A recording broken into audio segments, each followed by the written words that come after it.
Holy smokes everyone, the Federal Reserve has messed up and they've messed up big. The stock market and the cryptocurrency sell-off is continuing, and we've just got some new data and new information today that is going to be the final nail in the coffin for more rate hikes from the Federal Reserve and much sooner. And I've also found out the reason why Jerome Powell all of a sudden flipped on inflation and on it being transitory in December, and people, it is something much simpler than we think. So everyone, this is going to be a good one. We've got a lot to cover. Let's not waste any time. Let's get straight into it. Okay, so first things first is this everyone.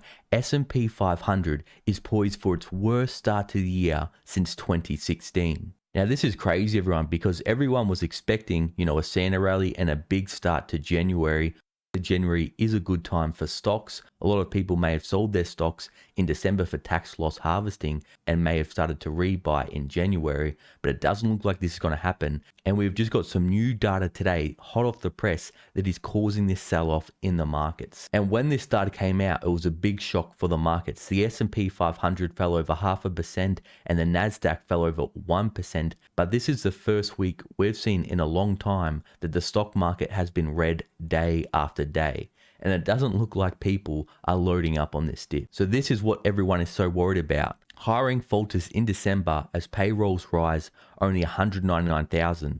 Though this is the big thing, the unemployment rate fell to 3.9%. And the reason why this is so important, everyone, and it's so important for the markets, is because the unemployment number, even though there still is issues going on in the jobs market, this is the number the Federal Reserve looks at, and we're pretty much getting very close to full employment. But it wasn't just the unemployment rate that spooked the markets. It was this bit of information, everyone. It was this bit of information here, everyone. Wages increased more than expected, rising 4.7% year over year.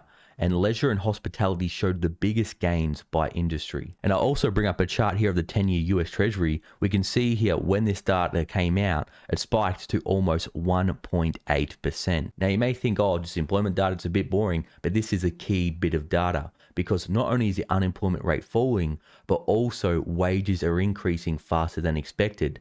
Now what does that lead to? More inflation, because it creates a cycle where consumers can now go out there and spend more, and it makes inflation go higher. Then businesses have to put up their prices. We're seeing the labor shortages, so they have to increase wages again and again, and that's what creates this cycle of inflation. So this is going to scare the Federal Reserve.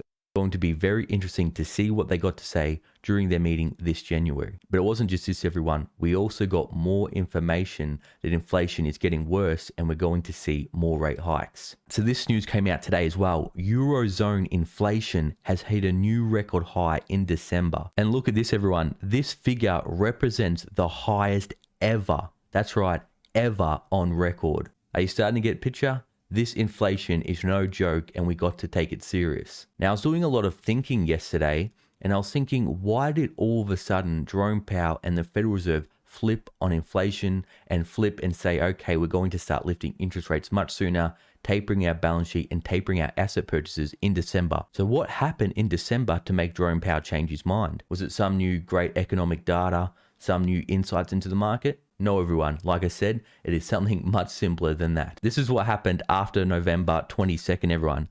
President Biden nominated Jerome Powell to serve as Fed chair again. So to put it simply, Jerome Powell, he wanted to keep his job. He wanted to be re-nominated as a Federal Reserve chair. Now that he's got his job again, he's finally admitted, yep, I was wrong on inflation. And yes, we're going to have to taper faster. Yes, we're going to have to start lifting interest rates, whether it crashes the markets or not.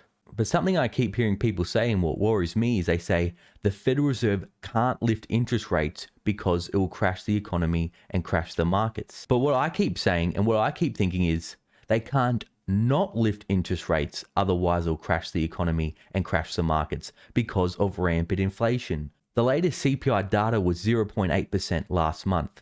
When you annualize that, it's 9.6%.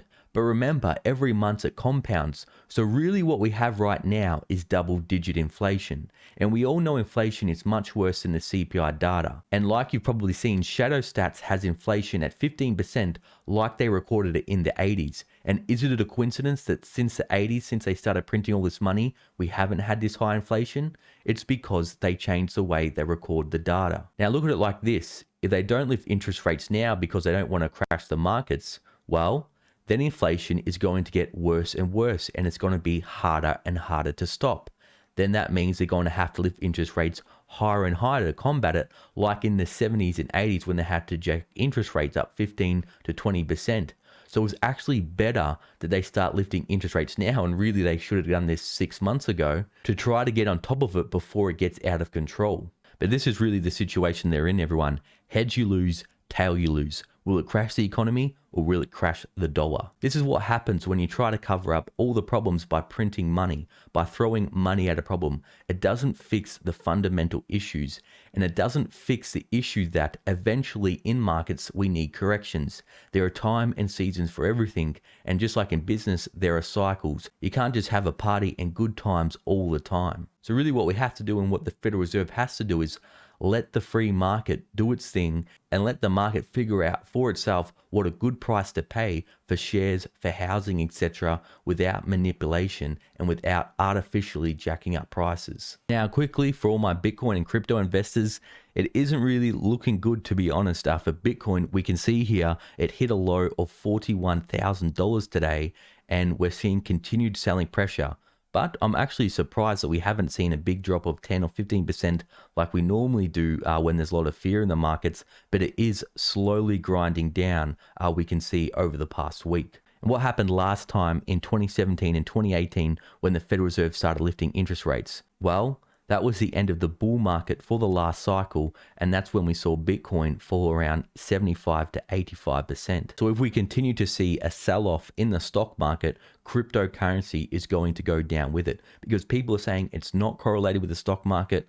I think it is very correlated with the NASDAQ and high growth tech companies and risk on assets. Bitcoin, whether you like it or not, it is a risk on asset. And it's funny because last year, during the middle of the year, I was following a lot of these big crypto YouTubers, and they're all agreeing that yes, we are going to enter into a bear market at the end of 2021 and early 2022, like what normally happens in the cycle 18 months after the Bitcoin halving, where the reward for miners get dropped in half. Normally 18 to 24 months after that, we do enter a bear market cycle. But unfortunately, a lot of these big crypto YouTubers may not want to admit that because they're going to lose a lot of revenue. Now, I'm not saying all of them, some of them are good, but I'm seeing a lot of them in denial right now. So everyone, it's looking like this dip is slowly turning into a rip. And unfortunately, a lot of these stock picker YouTubers keep telling you, buy the dip, buy the dip. Well, there's been about 20 dips right now. And unfortunately, I think they're a bit out of touch with their audience. People don't have unlimited amounts of money to buy every dip.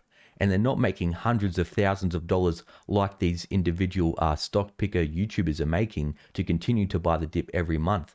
A lot of people may only have $1,000, $5,000, $10,000 to invest in the markets. They can't just continue to put money in every month like others. So everyone, it was another bloody day in the markets today, with the Russell, the small caps falling around 1%, the NASDAQ down around 1%, and the S&P 500 falling down nearly 0.5%. And like I was saying, I don't think the worst is over. But everyone, that was just a quick update to show you what's causing this sell-off today, why things may get worse. What do you think is going to happen? Let me know. Now, for all my loyal viewers and subscribers still watching, you're awesome.